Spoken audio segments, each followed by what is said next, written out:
The Assembly will hear an address by His Excellency Luc Frieden, Prime Minister of the Grand Duchy of Luxembourg. I request protocol to escort His Excellency and invite him to address the Assembly.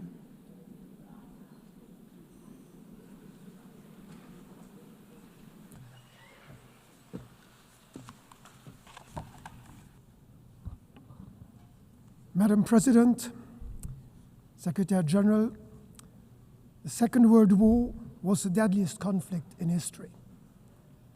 It took the combined efforts of 50 nations to resist the Axis powers and end their seemingly unstoppable campaign of conquest and subjugation. But in the course of their struggle, Allied countries, including my own, found a second, even bigger purpose. They would end the war, and they would seek to end war itself. They were driven by a dream of a world in which conflict is replaced by cooperation, oppression by freedom, and misery by prosperity. They were driven by hope, not fear, unwavering in their belief that the world could be changed for the better. A world of peace in which war would be prevented not just for their generation, but for all those to come after them. A world of justice in which the relations between the nations would be governed not by force, but by law. A world of freedom in which people do not face oppression, but enjoy fundamental rights without distinction as to race, sex, language, or religion. These ideals go hand in hand. Peace, justice, freedom, dignity, human rights, international law. Looking back, and indeed at the current state of world affairs, it is painfully obvious that we are not always living up to those ideals. The last few years have seen an unprecedented erosion of international norms and violations of humanitarian law. The international order is at a breaking point. Too few defend it. Too many have lost faith in it.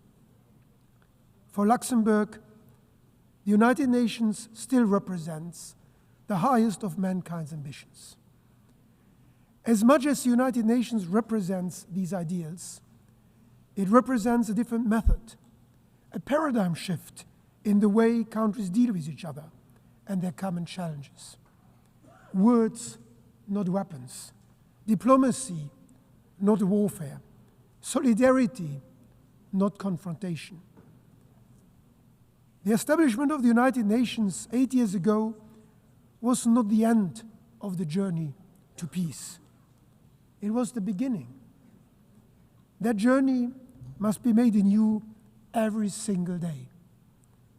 One that Luxembourg will always be ready to pursue. That journey of dialogue and cooperation, together with all others willing to work for peace. Because war, with all its horrible results, is nothing but the final expression of that radical unwillingness to compromise at the root of all human conflict, that stubborn refusal to even listen to the other side. It is this uncompromising spirit that starts wars, creates divisions, and hinders progress, leaving all of us worse off. The United Nations, however, represents the opposite spirit. It stands for the relentless pursuit of compromise, for the formidable power of reconciliation. But the United Nations as an institution cannot work wonders. Its success depends on all of us. It will work, its ideals can be achieved when we adopt this spirit, in all our decisions. When we work for comprehensive, just and lasting peace in Ukraine, respecting Ukraine's sovereignty, self-determination, and territorial integrity. when we work for an immediate ceasefire and full humanitarian access in Gaza, as well as at the same time for the immediate release of all hostages. When we work for the implementation of the two-state solution, with the State of Israel and the State of Palestine living side by side in peace and security. To maintain that objective, this week Luxembourg formally recognized the State of Palestine.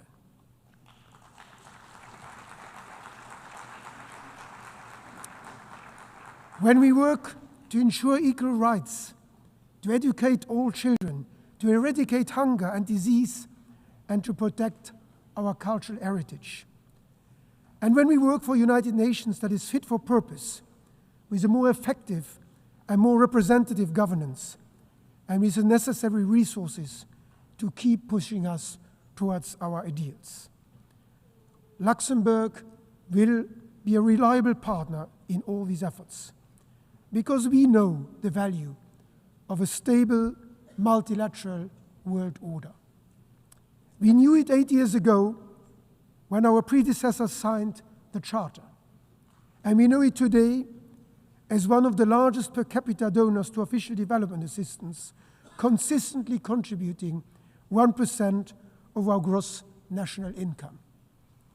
Just this week, Luxembourg signed 4 new strategic partnership frameworks with crucial UN agencies. Because the sad lesson of history is that, in the end, when war ends and the dust settles on ruined cities and unnecessary cemeteries, that uncompromising spirit must still give way. And we must still live together. We must still talk and work with each other. We still share a common planet and a common humanity. That realization lies at the origin of this great institution, giving those who lost the war the opportunity of a new start was one of the most far-sighted, even if the least intuitive decision of the 20th century. So I call on all countries to honor the promise made to mankind in San Francisco, that humanity would work together to abandon war and seek peace by taking a new approach, by following a different spirit, the spirit of the United Nations.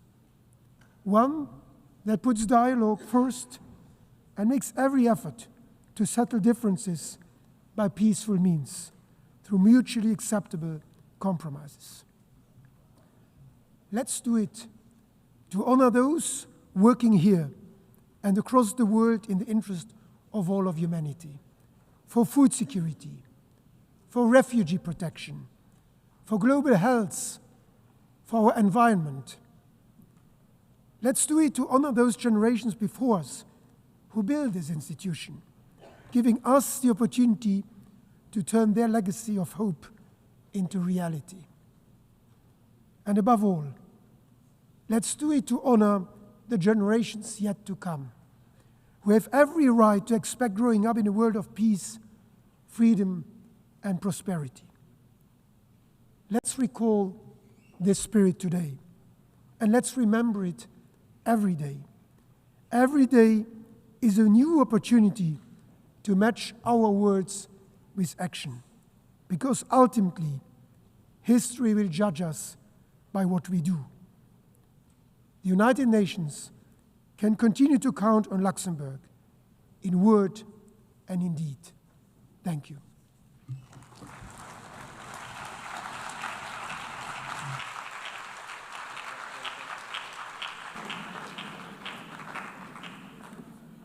On behalf of the Assembly, I wish to thank the Prime Minister of Grand Duchy of Luxembourg.